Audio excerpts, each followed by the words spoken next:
Look for the zombie fish. Welcome to Rotten Book Review. My name is Jamie, and I am going to be reviewing The Ballad of Black Tom by Victor Lavalle. Published in 2016, this is a revisiting of H.P. Lovecraft's short story, The Horror at Red Hook. Now that tale, originally published in 1927, is apparently one of, if not the most overtly racist, of all of H.P. Lovecraft's tales. I haven't read it myself, but I do remember in his story Reanimator when he referred to a black person in derogatory terms. In Lavalle's retelling, correct me if I'm wrong, but we appear to embody somebody who would have been anonymous in Lovecraft's original tale. Charles Tommy Tester, a young black man in 1920s Harlem who was a so-so musician, but more importantly, he's a hustler.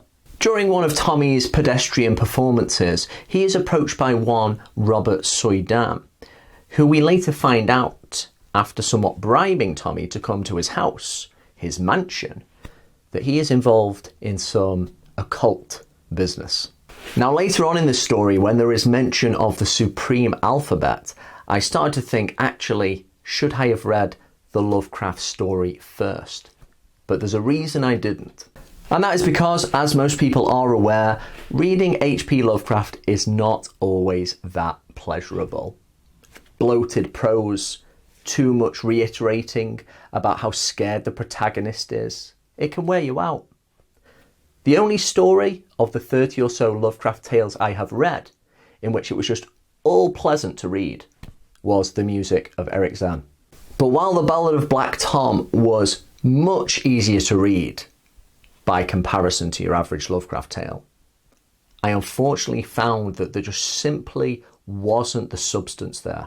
Reading Lovecraft can be hard work, and that includes many of his tales that are considered stone cold classics.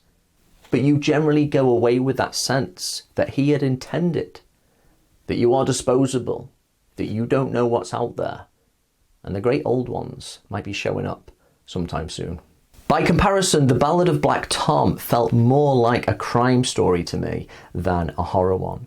The way the detectives shadow Tommy Tester's movements. There were little bits of horror here and there near the end, but this is a very short story. Horror was not the lasting impression. I think the best thing about The Ballad of Black Tom is the depiction of a young black man in 1920s Harlem. The uncomfortable social situations, his awareness that he is lower down in the social hierarchy. There's moments where he's on the bus, where he can feel eyes on him. The Ballad of Black Tom does not feel like a horror story for me, so it misses its prime target, at least for what genre it's categorized as. It's a little bit disjointed as well. There's a mystery element going on, and it doesn't completely flow. But I do give Lavalle some credit for this revisiting of a story. It's an interesting premise, and the ending as well wasn't a cliche, which I always appreciate. So I'm not going to be rereading it. I'm going to have to give The Ballad of Black Tom 3 fish out of 5.